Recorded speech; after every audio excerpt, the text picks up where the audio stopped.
Henry Ford was quite a vote getter. I'd always lose to him by 6 or 30 votes.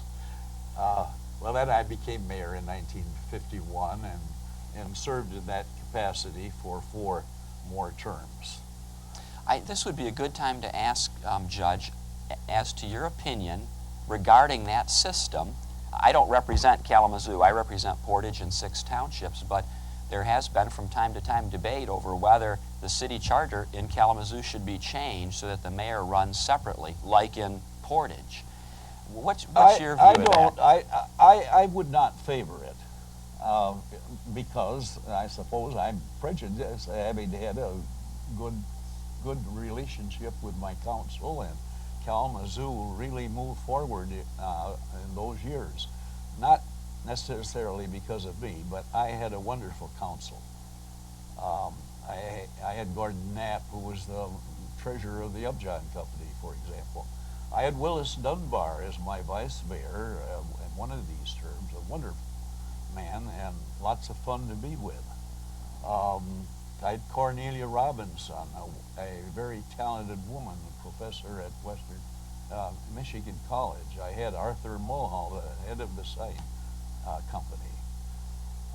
No, I think the Kalamazoo system for Kalamazoo works very well. Looking back on your mayoral career, what were some of the big challenges or big accomplishments that you would cite now? Well, one of the accomplishments, some people would say it was not an accomplishment. When I became mayor, we were a debt-free city. And under my mayorship, we went into debt. Why did we go into debt? And why am I glad that we did? We cleaned up the Kalamazoo River. In order to clean up the river, at least partially clean it, we had to issue bonds, build a sewage disposal plant. And it was very controversial as to whether or not we should go into debt. But we were ordered, in effect, to go into debt in order to clean up the river. Ordered by the state? It had become a health hazard. So we did that, and that was one of the big steps forward and one of the big changes in Kalamazoo. I would think the first real battle that we had politically was over one-way streets when Henry Ford was mayor and I was vice mayor. There were a group of citizens who did not want any one-way streets, and they called for a referendum on our ordinance, and we had to have a second vote on it. It prevailed, and we have the one-way street system, which has not been changed very much since it first was put into effect in Kalamazoo. So that was one of our controversial, debatable issues.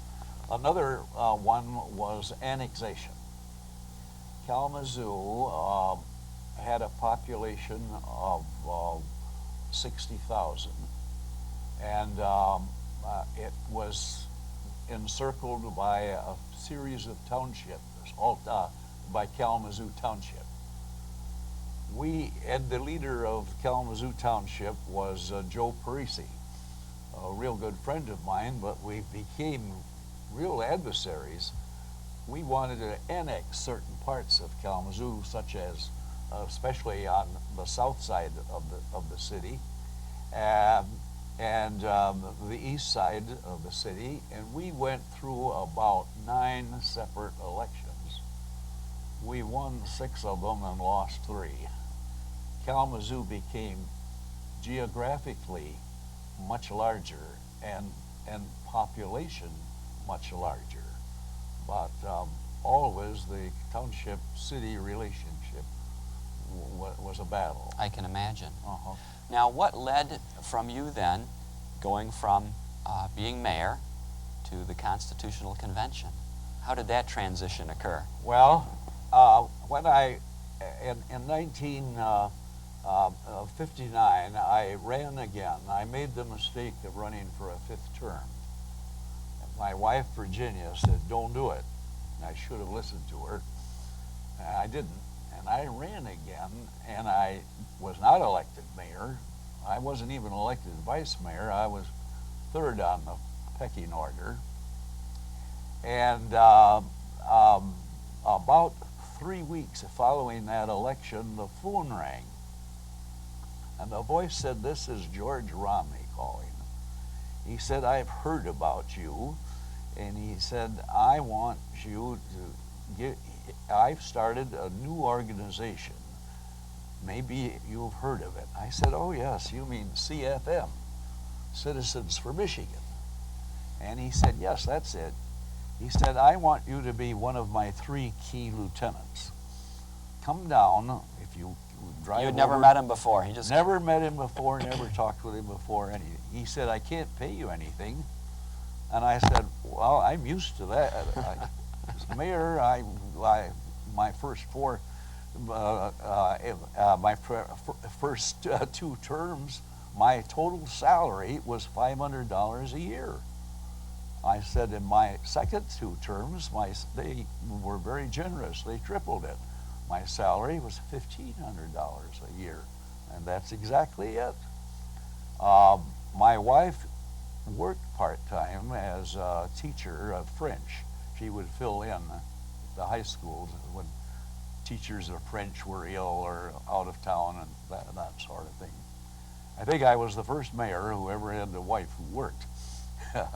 Well, anyway, I said, "Yes, I'll be glad to come down and have lunch with you." And I drove down to Plymouth and had lunch with him. And he said, "I want you to be head of the committee that will call for a constitutional convention."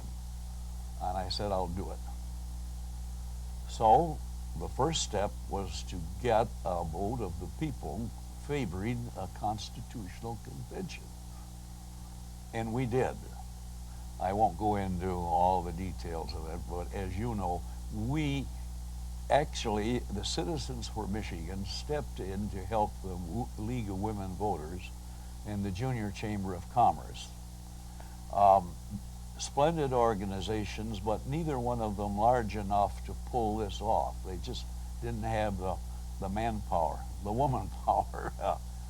So when we came in with us, what we did, and this was George Romney's idea, I took petitions to the teachers of Michigan, to the Michigan Educational Association, and I took about 20,000 petitions.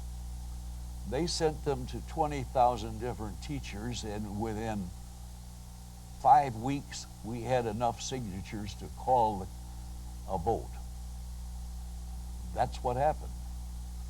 And the Constitutional Convention was then called. It started meeting in 1961, in the fall of 61. delegates were elected. Delegates were elected. I ran as delegate from the city of Kalamazoo. Did the delegates reflect House districts or Senate districts? Yes, the delegates reflected House and Senate districts. Henry Ford, I don't mean Henry Ford, but Gary Brown ran for the Senate seat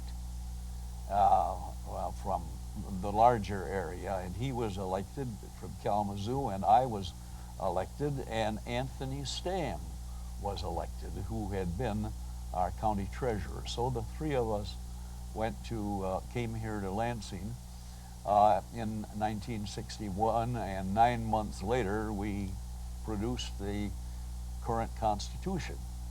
The Constitution had to go back to the voters for approval. And it had to go back to the voters for approval, and that was a very close election.